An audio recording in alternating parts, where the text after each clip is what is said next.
আসসালামু আলাইকুম নবম শ্রেণীর প্রিয় শিক্ষার্থীরা। তো এই পর্যায়ে আমরা তোমাদের ইসলাম শিক্ষা বিষয়ের ষান্মাসিক মূল্যায়নের কাজ ৩ দেখব, প্রতিবেদন লিখি, এবং কাজ ৪ হচ্ছে ইসলামের বিধিবিধান দৈনন্দিন জীবনে অনুশীলন করি। ঠিক আছে, তো এটা ইতিমধ্যে উত্তর তৈরি করে ফেলেছি। তো প্রথম পর্যায়ে তোমাদের হচ্ছে কাজ ১ এবং ২ আমরা দেখেছিলাম। তো এই পর্বে সর্বশেষ পর্বে আমরা হচ্ছে কাজ ৩ এবং কাজ ৪ দেখব। ঠিক আছে, তো এখানে তোমাদের একটি প্রতিবেদন লিখতে বলা হয়েছে। যে প্রতিবেদনটা কি বিষয় আমি তোমাদেরকে যে একটু দেখাই। যে বলা আছে যে তোমার বিদ্যালয় বা এলাকার একটি ইতিবাচক উদ্যোগ চিহ্নিত করতে বলা হয়েছে। তো আমার এলাকায় বা ইতিবাচক এলাকায় বা বিদ্যালয়ের মধ্যে একটা ইতিবাচক উদ্যোগ চিহ্নিত করা এবং ইসলামের নির্দেশনা বিধিবিধান রীতিনীতি ইত্যাদি আলোকে ইতিবাচক উদ্যোগটি স্বরূপ উদ্যোগ গ্রহণের কারণ ফলাফল বিশ্লেষণ করে একটি প্রতিবেদন লেখা। তো কাজটি খুবই সহজ। আমাদেরকে হচ্ছে এলাকায় বা বিদ্যালয় একটি ইতিবাচক মানে হচ্ছে ভালো দিক। ঠিক আছে, তো আমরা হচ্ছে লিখেছি, দেখো উত্তর, আমার বিদ্যালয় বা এলাকার একটি ইতিবাচক উদ্যোগ হলো বৃক্ষরোপণ করা। তো এই বিষয়ে একটি প্রতিবেদন নিচে পেশ করা হলো। তারিখ, প্রথমে প্রতিবেদন শুরুতে তারিখ দিয়ে নিবা 15/7/2024। তো তারপর হচ্ছে লেখা শুরু করবে। ঠিক আছে, তো একটু ছোট আমি বড় করে দিচ্ছি তোমাদেরকে। তো এখানে খেয়াল করো খুব ভালোভাবে।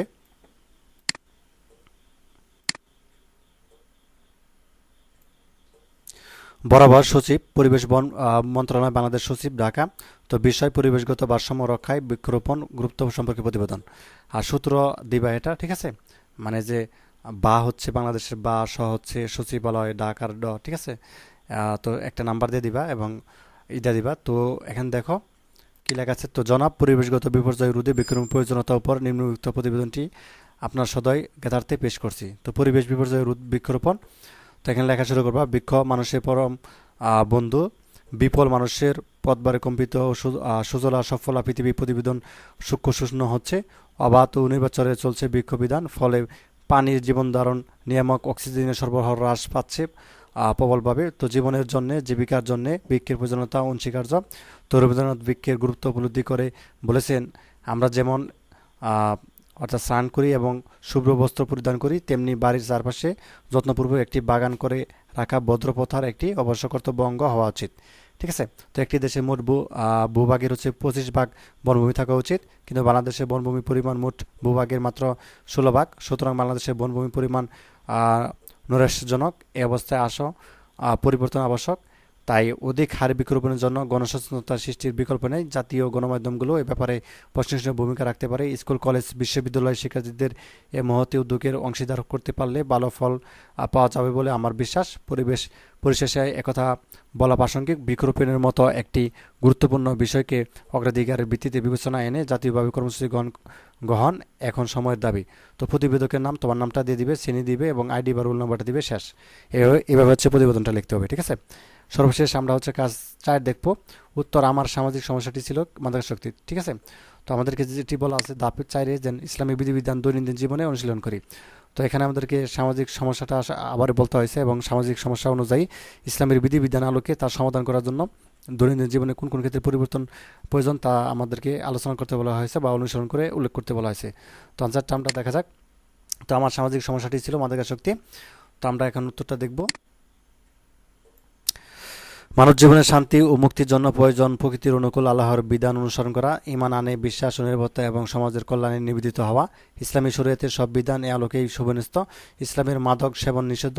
ইসলামে অন্য যেসব নিষিদ্ধ বা অপরাধ হিসেবে বিবেচিত বিষয় রয়েছে সেগুলোর মধ্যে থেকে ব্যক্তি চাইলে সহজে বিরত থাকতে পারে, অর্থাৎ ইচ্ছা করলে এসব অপরাধ থেকে সরে থাকা যায়।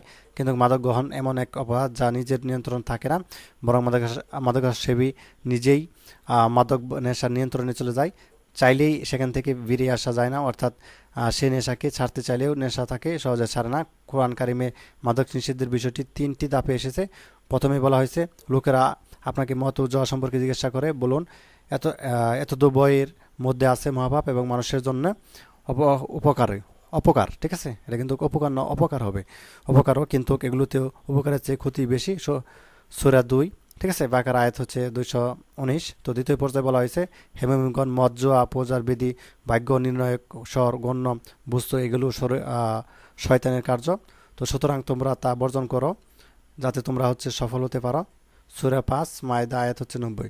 তো সর্বশেষ ঘোষণা করা হলো, শয়তান তো মত ও জুয়া দ্বারা তোমাদের মধ্যে শত্রুতা ও বিদ্বেষ গড়াতে চাই এবং তোমাদেরকে আল্লাহর স্মরণ ও নামাজে বাধা দিতে চাই, তবে কি তোমরা নিবৃত্ত হবে না?